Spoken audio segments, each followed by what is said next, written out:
Why Lacy Hunt is completely confident that the Fed will overkill inflation. Why velocity of money is crashing right now. If you think we're in a new bull market because Nvidia keeps going up, you're dreaming. We are still in a bear market rally. Why haven't we crashed just yet? Well, we are going down slowly. Just think about the Titanic. Before, the whole ship sunk deep into the water. The back of the ship will actually raise higher. If we are sinking, why are we 200 feet in the air? Said the guys playing the violin. The longer the bear market rally, the more aggressive the drop will be. Do you know that in order for the Federal Reserve System to work as is, the Titanic has to sink? Just as in order for central bank digital currency to be introduced, these regional banks will be wiped away. Why Lacy Hunt has complete confidence that the Fed will overkill inflation. Why velocity of money is crashing right now. I will explain it all right after this.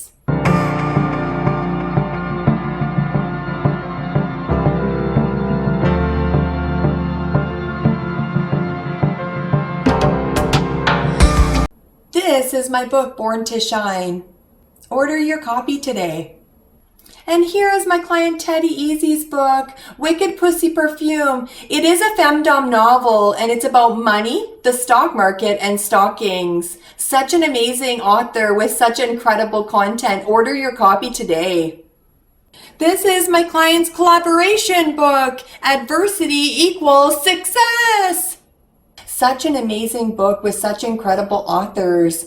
Order your copy today. Welcome back to the Audacious Money Witch channel, where we talk about macroeconomy, stocks, bonds, and commodity markets. If you like any of these topics, you are intelligent. That's why you're here. And you know what to do, and push my button if you like what you see in today's video, because I can't push it from this side, the like button. This video is brought to you by my Patreon. If you're a good boy, go to patreon.com/magicalgoddesscheryl to add more meaning into your life. If you play your cards right and completely submit like my good boys do, then I will take you under my wing. Author of best-selling books, Goddess Cheryl. My good boys always get rewarded handsomely. You are such a good boy. You like hearing that, don't you? You want to get into the bookstore. You want it to be real. You want it to be true. You want to be my client, don't you? Recession indicators are ringing loudly. Yet, the Fed remains focused on its inflation fight. As repeatedly noted by Jerome Powell following this week's FOMC meeting. During the press conference, he said inflation for 20 times. Yet he never mentioned recession at all. 0 times for recession or deflation. The Fed just reported that U.S. banks borrowed $475 billion last week as the banking crisis continued. Look at the breakdown. Large banks borrowed $250 billion. Small banks borrowed the same amount. Plus foreign banks $25 billion. Meanwhile, over $500 billion has been withdrawn from small banks in the 2 weeks since Silicon Valley Bank collapsed. Furthermore, according to JP Morgan Bank, $1 trillion has been withdrawn from the most vulnerable banks over the last 2 years, when the Fed started raising rates. This is by far a record. New Fed data shows banks lost around $100 billion in deposits just last week. Where are all of the withdrawals going? JP Morgan research shows half of this money going to government money market funds. and the other half to larger, safer banks. Small banks continue to feel the pain, while large banks are ironically winning the banking crisis. According to the Wall Street Journal, nearly 200 banks are still facing the same issues as Silicon Valley Bank. The crisis has spread to Europe with the collapse of Credit Suisse and Deutsche Bank credit default swaps, CDS hitting a 4-year high. Meanwhile, there is still no solution. Last week, Treasury Secretary Yellen said the U.S. was considering backing all deposits. One day later, she said the U.S. is no longer considering that. The Fed's balance sheet has been growing by the weeks lately because of all that borrowing. Since last week, it has added another $94 billion. If you have done your research, you will know that whenever the Fed grows its balance sheet, meaning printing more money for whatever reason, velocity of money drops. In this case, the Fed has been printed hundreds of billions of dollars for banks to borrow from the discount window. We know today velocity of money has been dropping because the Fed's balance sheet is growing. Money supply M2 has been dropping from a year ago. Total crypto market cap dropped about 50% from a year ago. Since gold price didn't really change from a year ago, we can use silver price. Silver price is lower today compared to a year ago. To all of these has concluded that money supply has been dropping. Don't matter what types of money you are counting. It's lower this year compared to last year.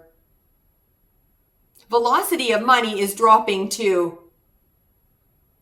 So according to Lacy Hunt, favorite economic equation, MV equals PT, which is GDP. P stands for price, and T is number of transactions. Both M and V is going lower.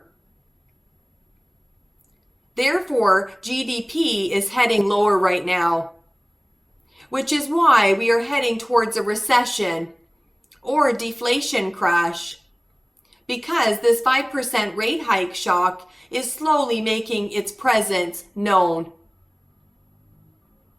That's one reason why Lacy Hunt believes inflation will be wiped out by the Fed this year.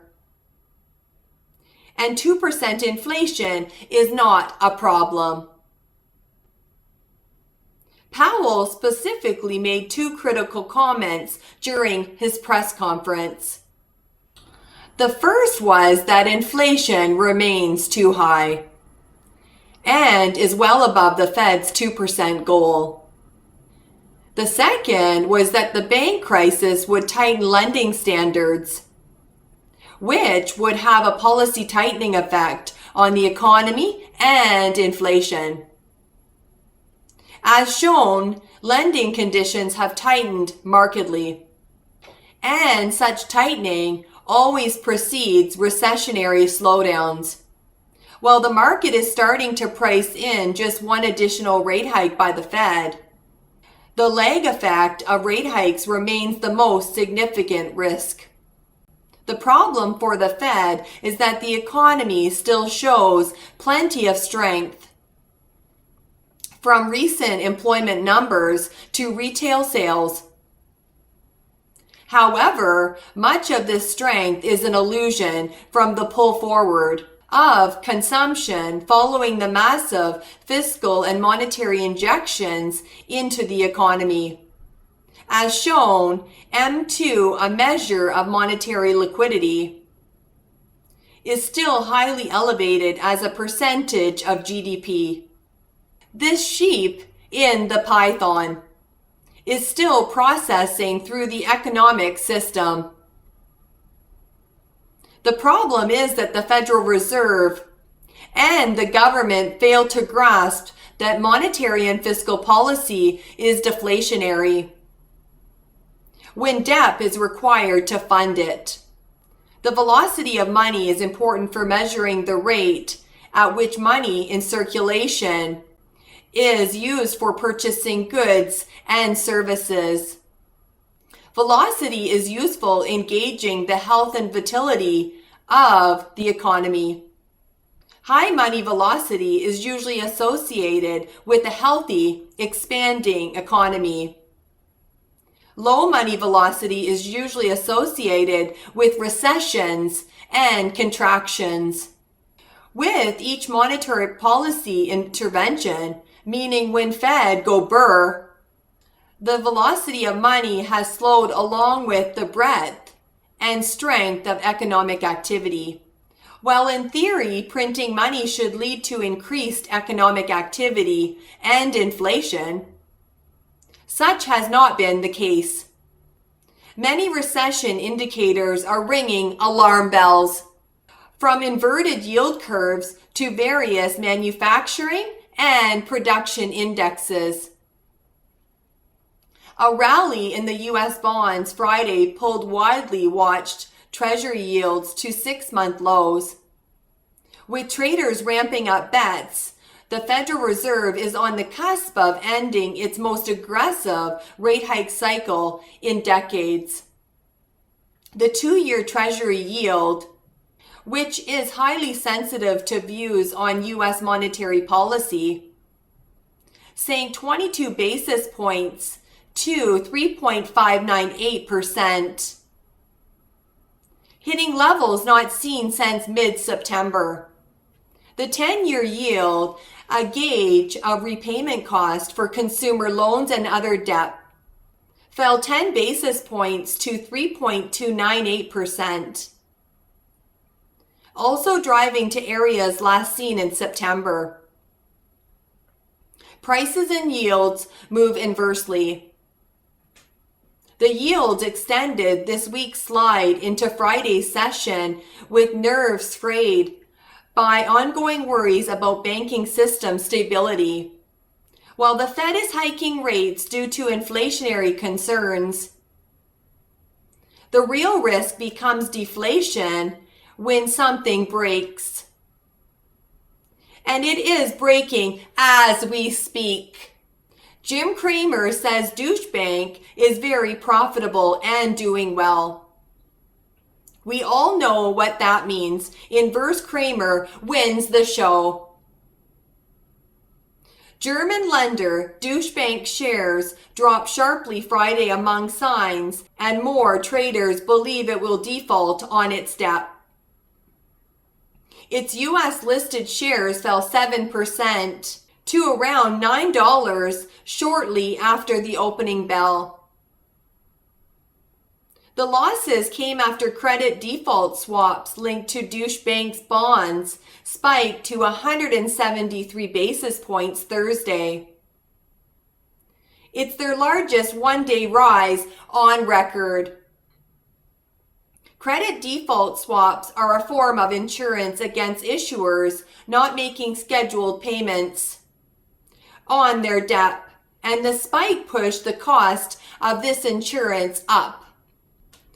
Bets that the Fed will pause rate hikes, then turn to cutting rates this summer jumped Friday. The probability of a May pause soared to 95.3% on Friday. For my Canadian subs, Bank of Canada already pausing rate in March. It puts a lot less pressure on the Bank of Canada to get back to raising interest rates next,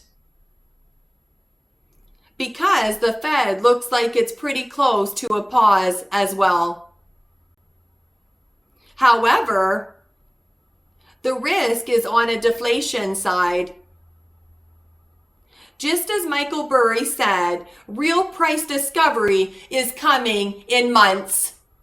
Please like my video today. Give it a like if you like what you see in today's video. It would mean so much to me. And if you haven't already subscribed, please hit the subscribe button. Thank you.